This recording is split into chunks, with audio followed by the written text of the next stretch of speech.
Hey, everybody. Are you interested in learning how to find new niche ideas in KDP, as well as ideas and niches and things that you can do, and also about a niche that can make you thousands per month? Well, then this is the show for you. Hey, everybody, this is Ashley with Publish with Ashley, where I go live weekly on Wednesdays at noon Eastern time to talk about all things KDP and publishing low content books or any questions you have. I've published full content books, novels, the whole bit. And also I talk about making money online, various ways like Etsy and things like that, doing printables.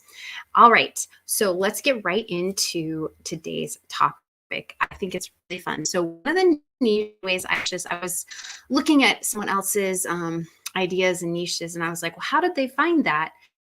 And I thought, oh, I haven't done this method in a while. So I thought I would go to it. And I actually found some great ideas. So what I like to do is, if you've never done this before, it is totally enlightening to do and a really great way to get ideas and check out covers. If you are new to this game, covers are very, very important to KDP and getting your product purchased because it's the thing that people see first.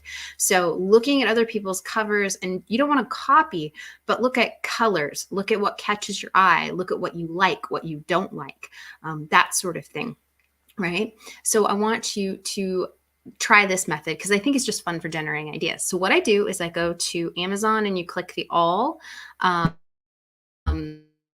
up here, you have best down, and then so I'm in bestsellers of books, children's books, and this particular one is children's money and saving reference. Okay, so what I like to do is I like to look into things that maybe money and savings, children's books, that's kind of really niche. But that doesn't mean that you can't do well in those. And actually, you can do really well because they're specific. There's not as many people writing about them. It's not your typical coloring book, activity book, or that sort of thing.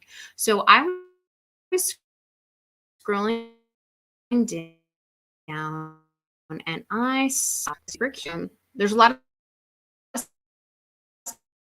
stuff in here with the bunny that says earn it and the other bunny that says save it. So we're going to go into those, and you can see 37,000. The other one's like 40,000.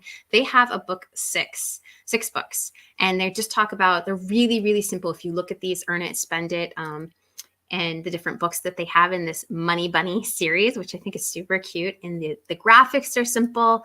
It's just a story about how little bunny wants to be, famous, and she wants to have money and be rich, and how earning it, what that means and what she had to do. She had to babysit her little brothers and sisters in the bunny family and how frustrating that was. But it was to talk about, earning, to talk about money, and so in a way that little kids like kindergartners could understand. And you don't have to do children's books. The idea is, I looked at this and said, oh, that's really fun to do children's books. And when I looked, these books are very, very simple. And if you go through, they're selling, just in their top 3 books, they're selling about $1,000 a month in those 3 books. And that's just 3 of the books. I just kind of went through and said, okay, they're selling about 20 a day. And then,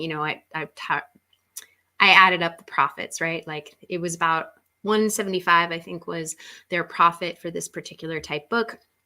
And you could set your profit differently.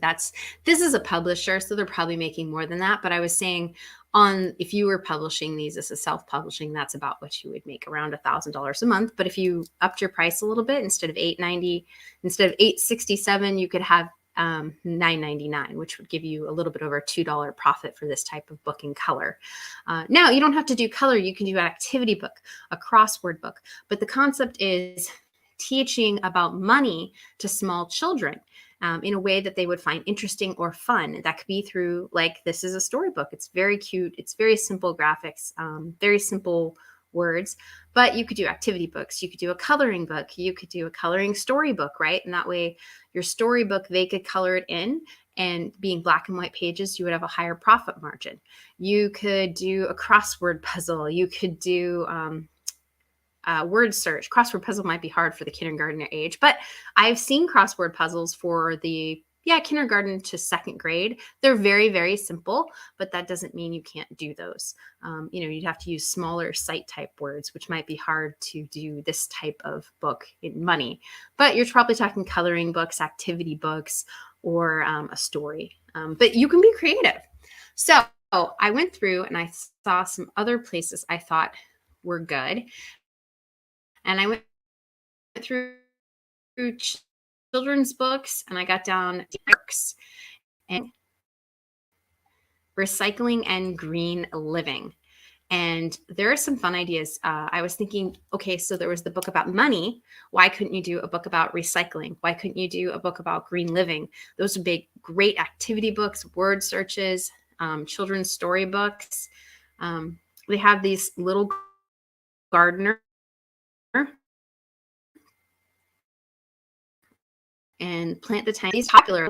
These are probably, some of these are definitely non independent book published. It's not KDP, but that doesn't mean you can't do some of these things. If you look, some of the most popular books are honestly fairly simple.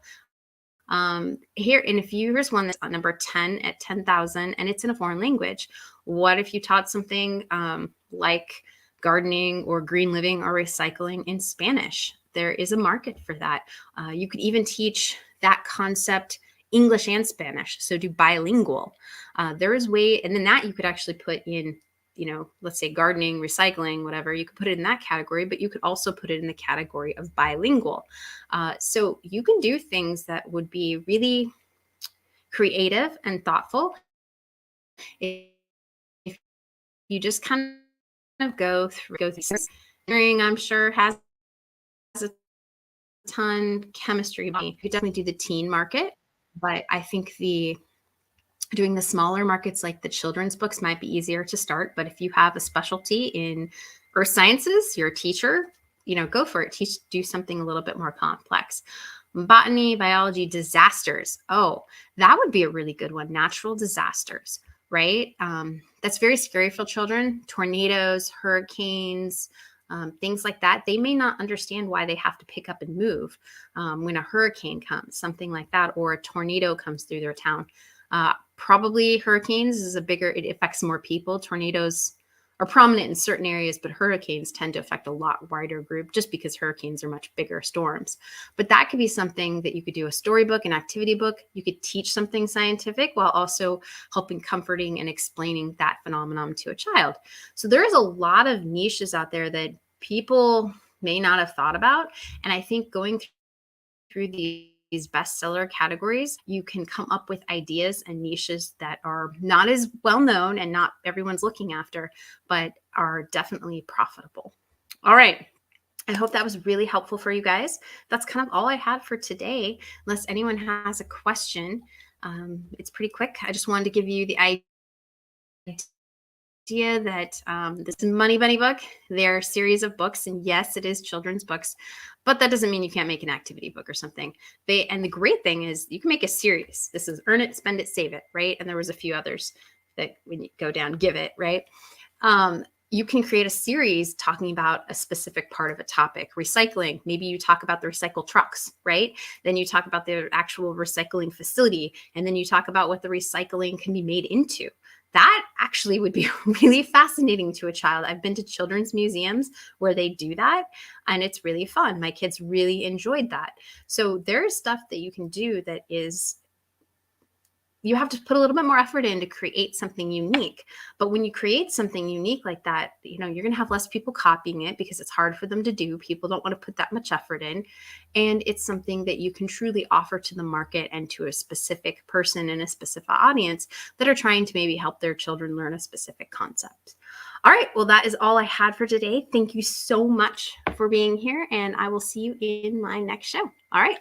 Oh, don't forget to subscribe and like my YouTube channel. Comments, please make comments. I would love to answer back. I'd love to hear what you guys have to say. If you have ideas for my shows, I would be happy to explain anything you guys want to know. All right. Thanks. Bye.